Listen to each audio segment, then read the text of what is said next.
โอเคฟาคาย4เคยเล่นไปแล้วเกือบครึ่งหนึ่ง43ไม่เคยเล่นจบเลยเล่นใหม่แล้วมีเล่นให้จบอยู่แล้วก็พี่เราเล่นเป็น normal มีเล่น5ไปเลยไปออกไลน์อ๋อเซฟเก่าได้หายไปเล่นใหม่มาเล่นฮาร์ดแล้วไม่เคยเล่นฮาร์ดเลยเราก็จะสคิปในเรื่องไปเลยเพราะน่าจะรู้กันอยู่แล้ว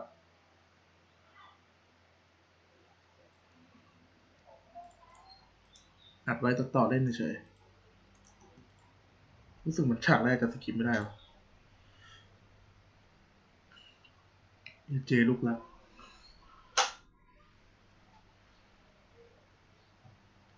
I have but one last take me back คือมันสคิปไม่ได้อะฉากแรกอะต้องดูอะ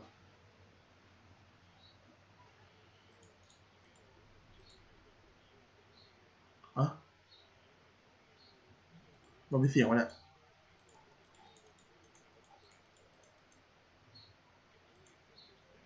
ว่าเสียงรอยอย่างวะ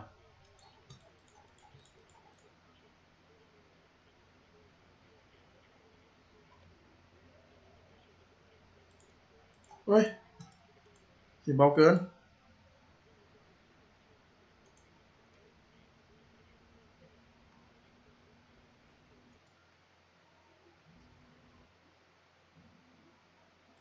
เดี๋ยวนะเสียงเบาเกินเสียงหายเลย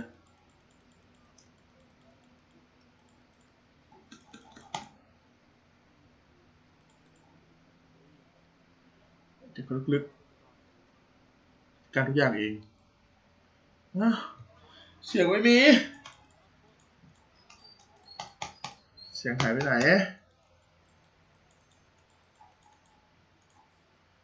จะตัดทิ้งแล้วบอกเลยเนี่ยตกหัวริมหนึ่งทีแย่อะมึงอย่าหือเออจะตัดจริงกับว่าเราเกลียดตัดมันมีเสียงเบามากเลยแต่ตอนยิงปืนน่าจะได้ยินเสียงอยู่แป๊บ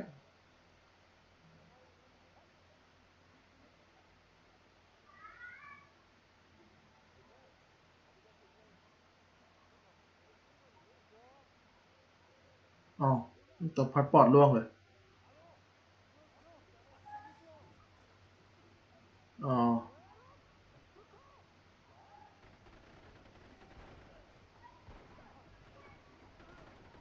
อันนี้ก็ช้าซะเหลือเกินไอ้พวกนั้นไม่วิ่งลงมาแล้วยิงวะ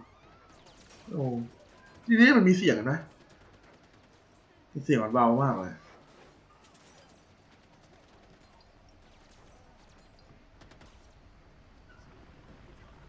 ไอ้เหี้ย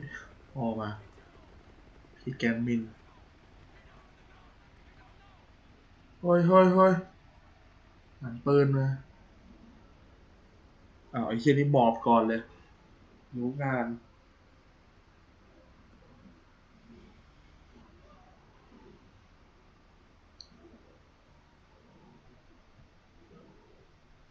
ยาข้างหลังให้ดูไม่สมูทเลย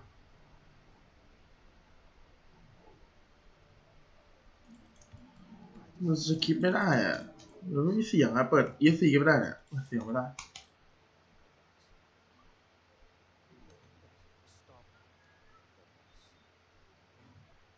ใช่หยุดรถบัสนี่สั่งให้ยิงเชื่อว่าฉัน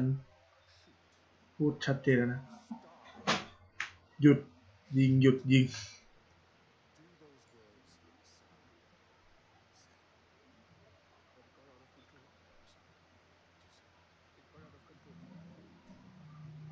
อยู่ในการควบคุมอะเราสกิปไม่ได้จริงๆเราต้องสกิปทุกคัสซีนเลย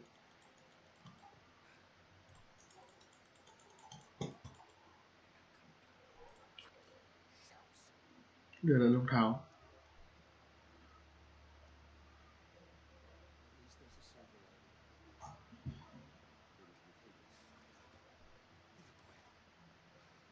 โอ้ย พากูไปไหนเขียนหน้าเป็นเรือเต็มเลยตัวผมต้องเฟี้ยวจัดเก่งนี่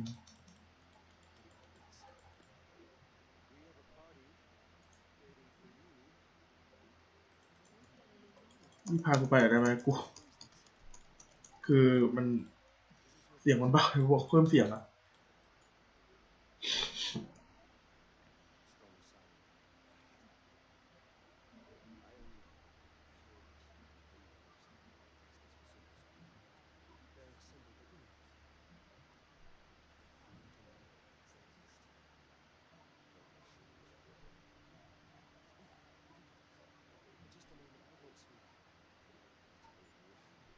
เฮ้ย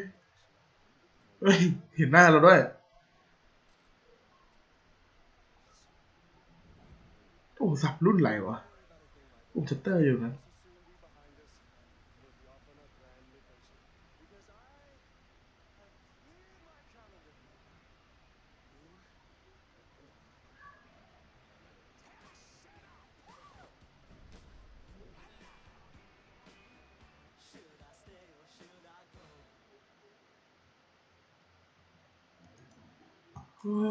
เสียงมันไม่มีเดี๋ยวเปล่า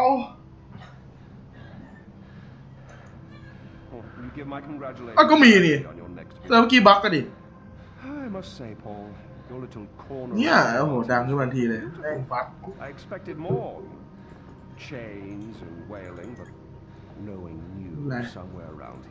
ยังไงเราก็ไม่ได้แปลอยู่แล้ว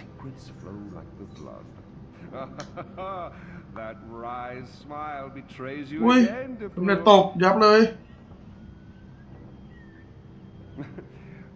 Well, go on, take the bloody bag off his head. Again, terribly sorry for what happened before. This is all that I had in mind. So, fresh start. Introduction. Our guest of honor, Paul, our very gracious host, the little monkey. And I, of course. Really don't remember me, do you?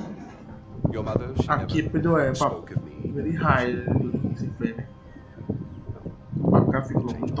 All I need cash. How much do you need? All of it. Here we go. เงินเฮ้ย Right. ลูกแม่งบุยวัฒนบัตรเลยนี่เป็นเจ้าของประเทศอะไรเป็นราชาเหรอ That's you. โอ้โหเฟรมเรทตกบ่อยจัดจบคัสซีนต้องปรับภาพ Now your mother. Hey, your mother on the other hand, she understood me. She knew me in a way that no one ever did. เฮ้ยดูขี้เท่าด้วยทำได้ไงวะยี่ขนลุก The last time I saw Ishwari was. ที่มันดูได้ไงวะขี้เท่าเนี่ยกูเลยโตอีกแล้ว Women, they can do that. They can tell you they love you in the moment and mean it. Men, on the other hand, รีบปรับภาพดู no, men only really love you in hindsight. ตอนเล่นนี้น่าจะหนักขนาดการขนาดคัสซีน So, when your mother decided to flee to the United States with you on her hip, ซ่อมมีก็สองเสียง myself, บ้านเราทั้งสี่ then I realized it's not me. No, it was the golden path. Those เข้ามาทีหลังหนึ่งที you ruin everything. Like dinner. Did no one ever teach you that it's rude to text at the table? See it. You guys, we're not checking for these anymore. กินข้าวทำในโทรศัพท์ I'm with ไหน RJ เขาบอกไปแล้ว Guy. You'll love ไม่ this. มีมารยาทแทงหลังเลย A text for help. You don't text for help, you cry for help. So come on, you're gonna cry for help. You're gonna do something, you're gonna do it right. Here we go. โอ้ย Go ไอ้ on. เหี้ยมันคุมเนื้อขนาดนี้ Cry เลย for help. แค่ซ่อมมัน Cry เดียว for เนี่ย help. Help. Oh, pathetic. โลกิจหาย Cry for help. Help. สุดเด็ดของตัวอยู่แล้ว You mean it, boy. Help. ร้องไห้นะ Nothing. กลัวจัง I'm afraid they're not coming for you, buddy. Find out what he knows. Terrorists, right? Now, โอ้ต ต้องปล่อย Please เกิน stay right here. Enjoy the crab รอ rendering. อยู่ที่นี่ Don't move. I will be right back. กินปูให้อร่อยนะ We need เดี๋ยว to มา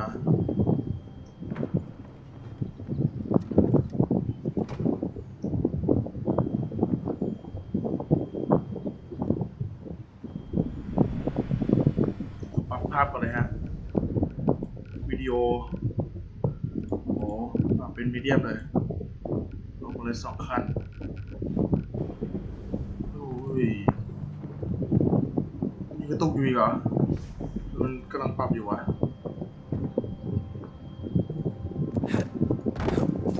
แต่อันนี้ไม่เงินจริงๆถ้าเรารออยู่ตรงนี้เลยมันก็สักแป๊บหนึ่งน่าจะจบแล้วถ้ามันกลับมารอจนมันกลับมามันน่าจะจบเลยโหอัดคลิปไปด้วยเพื่อนมันตกยับเลยวะปรับเหลือโลแล้วปะเนี่ยต้องเข้ามา quality setting นี้ไหมปรับ quality setting นี้ด้วยปรับอะไรลงปรับแบบเงาลงเงาที่มีผลอย่างมากนะครับปรับลงโพสเอฟเฟกต์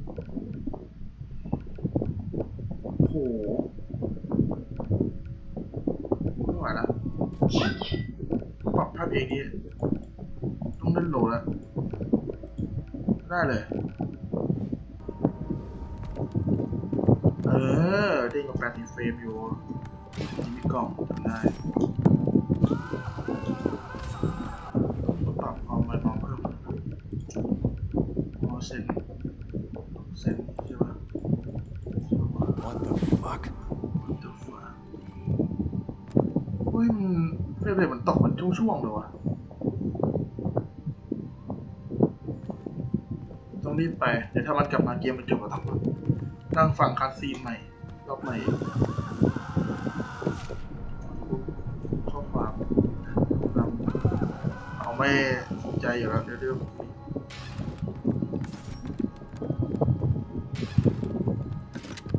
เอามาเล่นสนุกต้องหาโอ้ฟิล์มนี่มันตกบ่อยมากเลยว่ะนี่เขาแบบภาพโลเนี่ยว่าไม่ไหวจริงว่ะนะน่าจะกินเยอะมากเลยเนี่ยเปิดบีซิงไหมอาจจะช่วยได้บีซิงก็ได้อาจจะช่วย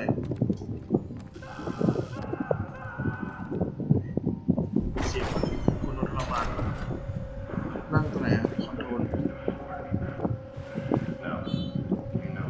อุ้ย Fuck. โอ้ยลงมาดีกว่า Let's rewind for a bit because I want to make sure that you know ช่วยได้อยู่ what I want.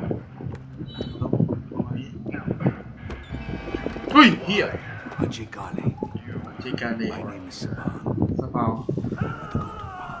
Japan. We're friends. I knew your father. We're here to rescue you, son of Moon. What about Darpan? เหมือนในพวกนี้จะมาช่วยเรา Our priority. We need to get you out of here safely, no Yeah, matter we the can- cost. เป็นพวกแบบว่า Darpan would understand. ต่อต้าน Now stay ทั้งหมด close. So if you'll just tell me who your friends ต้องทิ้งคนนั้นไปเอ้าอันเลิกแล้ว We know we're here. The door! Quickly! ที่ประตูเร็วๆเดินว่าเดินอยู่ดี Doors open. I need you to keep your head down and make a run for the truck. Move as fast as Wing. you can. Understand? Yeah, I got it. เปิดประตูแล้วให้วิ่งไปไหนอะ 2, 3. เอ้าไอ้เหี้ยเอ้ยวิ่งดิวิ่ง Here we go. วิ่งไปไหนอะอ๋อโอเคไปเอ้าวิ่ง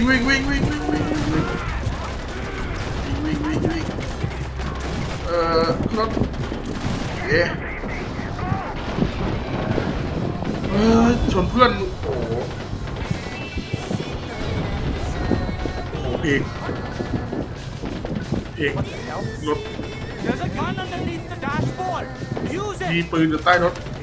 ได้ปืนมาโอ้โหต้องปรับเซนเมาส์เพิ่มดีกว่าเลื่อนได้ไปเลย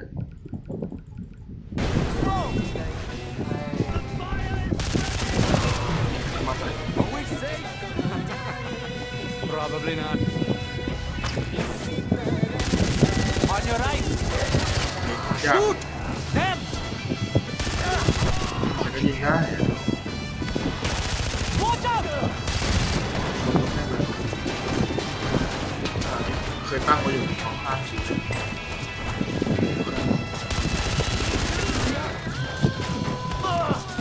โอ้ยเลือดแย่เลือดดูไหนวะเลือดยังไม่ได้มีเลือด Right. โอ้ยโอ้ย Hold on. นี่มันล็อกป้า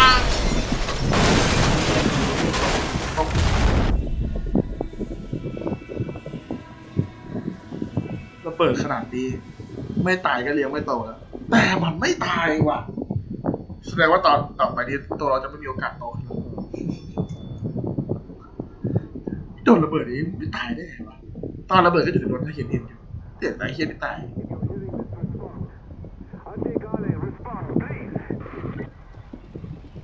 ตอบให้เราตอบอ่ะ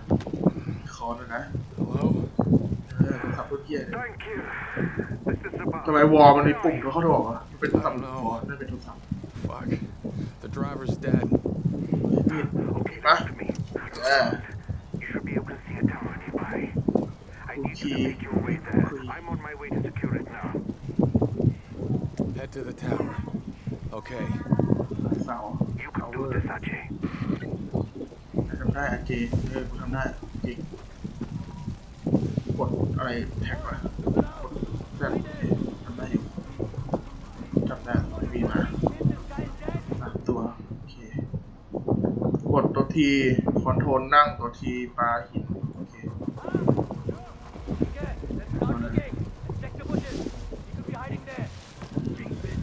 จริงๆเราจะไปเลยก็ได้แต่ว่าเราต้องได้ปืนจากมันมาต้องฆ่าทั้งหมด3ตัวเพราะว่าเราจะกระสุนปืนจากมันตัว We just want to talk to you. Come out. It'll be okay. ไม่ต้องปาหินแล้ววะไม่ All been just a terrible เขียนปืน misunderstanding. Show yourself and we'll sort it all out.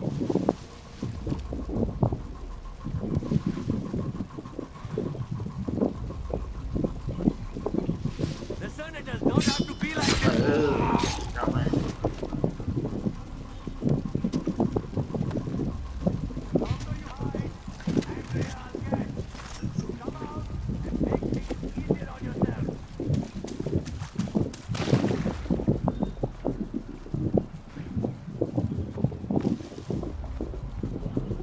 ข้าไป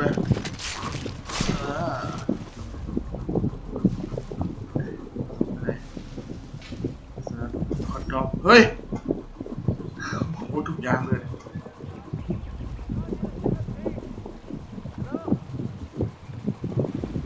เดี๋ยวไปทางรถโอ้โหตัวเดียวก็เฮียแล้วนี่น่ายิงได้ปะเอ้าไอ้ครั้งแรกมันตกแล้วไม่ใช่เหรอวะยิงจากกลางเลยยิงได้ยิงได้ผ่านไปยี่ไปผ่านไปมา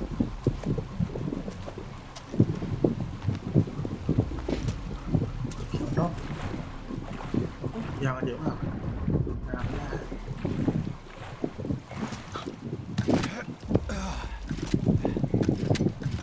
เดินผ่านไปให้เก็บศพแล้วก็น้ำ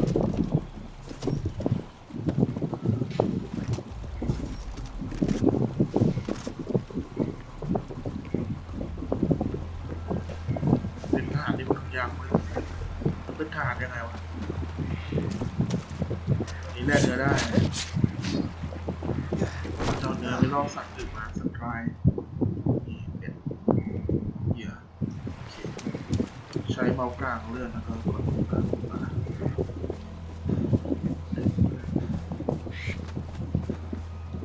ส่วนก็จะเป็นแบบตัวเก็บ I will find you, Gale. ที่ตัวนี้ไม่ได้แต่เราใช้หรือเปล่า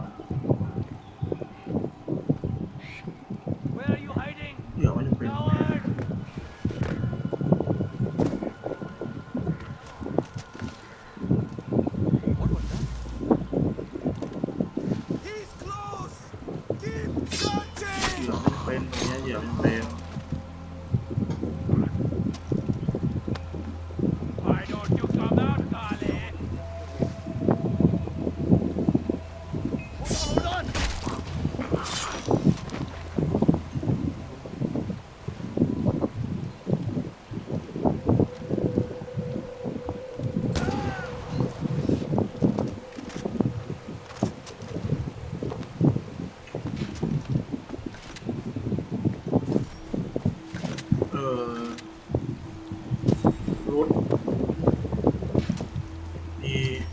มาให้ใช้ระเบิดมันจะตุ้มตามเดินไปลงไปบนโน้นรถแบบปะเนี่ยเรียนตัวอีกแล้วเต็มเลยวะ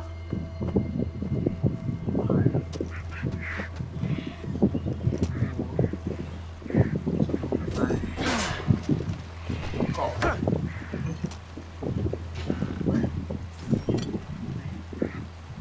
องเร็วชั้นเลิศ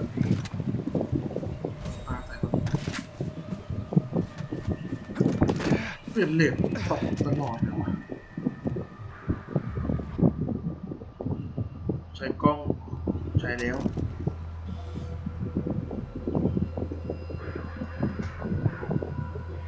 มีคนความพิเศษของมัน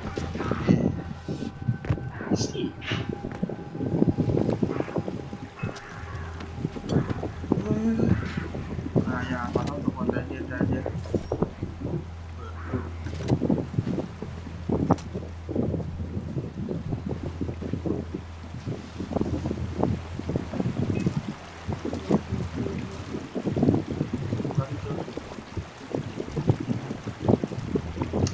ตัวนั้นจะเดินขึ้นไปข้างบนแล้วข้ามต่อได้ก็ข้ามตัวนี้ก็จะเห็นตัวนี้เราต้องรอเดินเราข้ามตัวนี้เดินสดประมาณ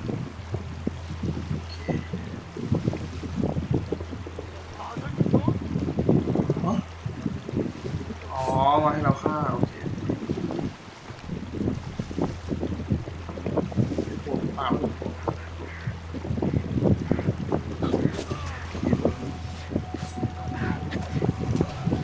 หยอกแม่น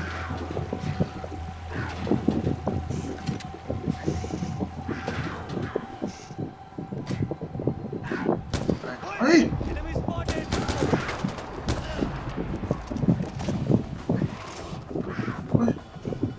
นี่ก่อนไม่มีแล้วโอ้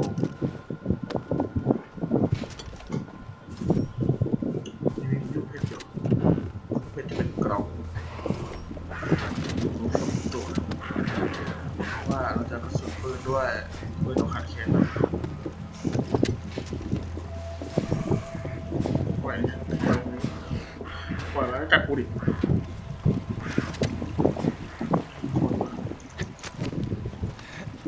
คนเอ้าอะไรวะปิดแบ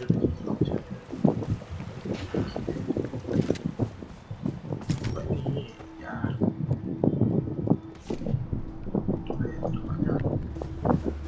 ต่อเลย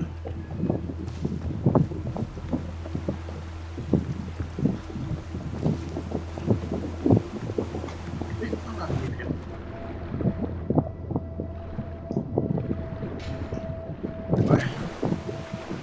เปิดเยอะมากเลยไม่ใช่ต้องหาเนี่ย Andre, my boy, are you busy? You don't mind me calling, do you? Fantastic. You really are an excellent listener. Look, no hard feelings about the crab rangoon. I know it's not to everyone's taste. But you'll be pleased to know I had the chef executed for his incompetence. Or was it his family we killed? Regardless, next time I can promise you a better spread. This is the last time I'm kidnapping a fucking TV celebrity chef. เด็กแกนหนึ่งโอ้ยมันเป็นสัตว์อะไรเดี๋ยวกูกระสุนไม่ตายวะ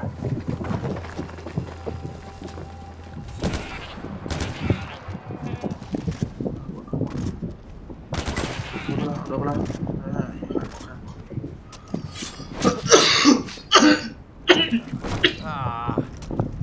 ฆ่าไปเราใช้งานฆ่าไปนะเพราะเดี๋ยวน้ำผ่านนี้ไปมันจะมีที่ค้าของด้วยเมื่อกี้ผมช่องรถเต็มปะวะใช่ปะกล้ามเนื้อมันมนุษย์เนื้อมนุษย์จริงพวกแมนโดดเกาะเลยอันนี้มันนี่บอกว่ามันอยู่นี่เราต้องทำอะไรเราจะปีนยังไงวะผมจำได้ตัวนี้มันมีทีอยู่มีทีในการปีนทีในการปีนมันคือ คือแบบนี้นั่นสิคือ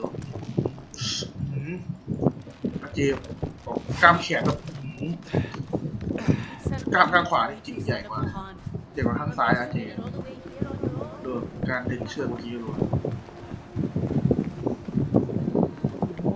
มาสวยเฟรมเรทตกขนาดปรับโปรนะเนี่ยอัดคลิปไปด้วยแล้วไม่มีดึงสเปคชิบหายเข้าไว้นี่อ่ะทาวเวอร์โอ้กระสุน Ajay, you made it. Good job, son of Mohan. แต่ได้ยา Why are you guys helping me? You're the son of Mohan ยา Gandhi. เทค You may อ not อ know it, but that name carries a lot of weight in มื the อหนึ่ง universe, แล้ว especially with golden bar. คือเกมนี้นะ Are those army ปืน guys? อ่ะขอแค่ถือมามันก็อัดล็อก Even men will stop at nothing. ขอแค่แบบแม่งถือปืนสักครั้งนิดนึงมันก็อัดล็อกปืนในตู้อ่ะแบบ They'll be here any second. อยากได้ปืนอะไรต้องเปิดฝังไม่ได้ถือไว้บอกว่ามีคนเอาบุกได้มา Hold your ground. เล่นบ้าง แป๊บเล่นปลาไข่เดี๋ยวแป๊บนึงเล่นปลาไข่อยู่จบแล้วกินนี้ต่อไป กูเห็นตัวใหม่มันโหดอย่างไว้ฟิว ตัวใหม่เดบาย ผีอ่ะผี เกมอะไรมา โอม กูไม่เห็นกูไม่มีเพื่อนแล้วไม่อยากเข้าไปเล่นอ่ะแม่ง มันเล่นยากอะเป็นเล่นคิลเลอร์ดิ ไม่ลองเล่นคิวเลอร์เลย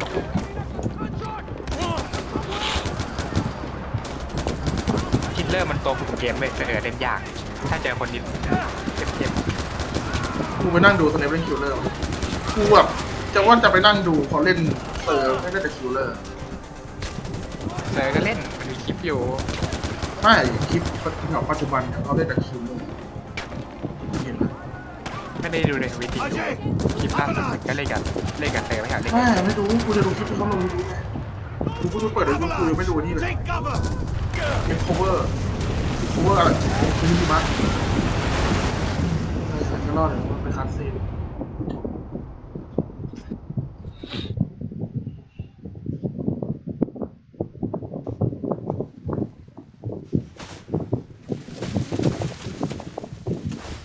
ด้วยตัวเองเลยต้องใส่หน้าอยู่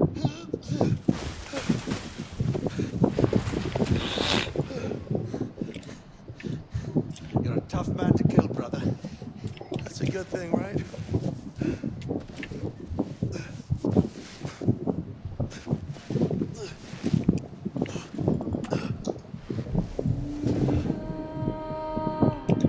คอมพลีท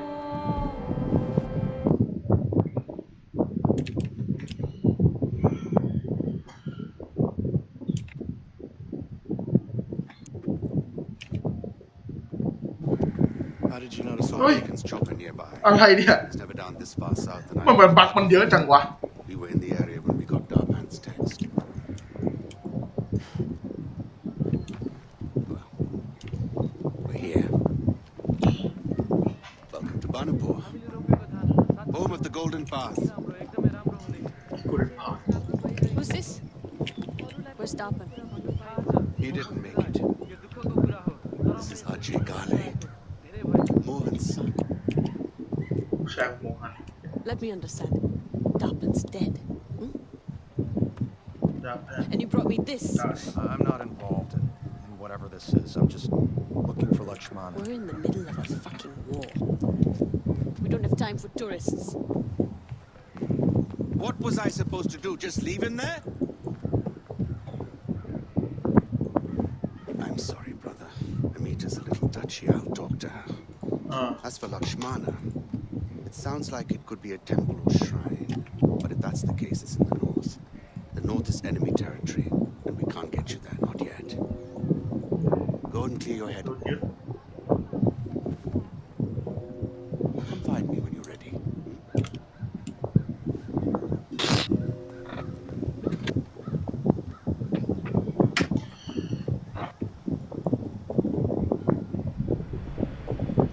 เบอร์นัมเบอร์ว้าว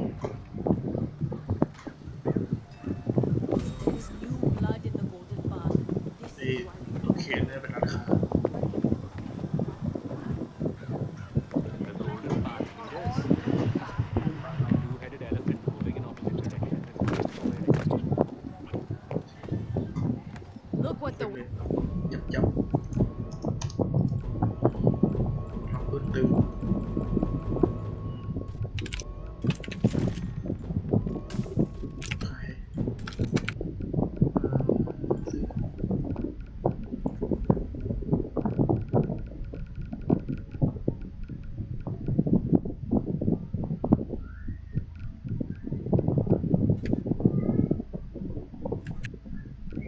แม่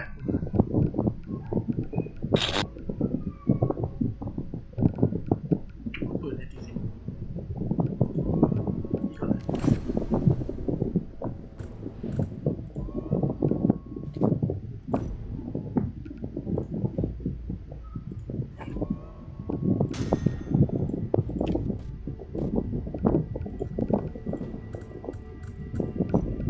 Considering the war, you're lucky you can still buy and sell items. Stay safe.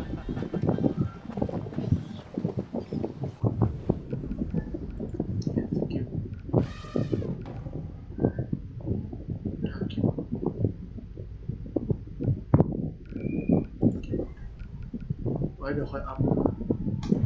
ค้างได้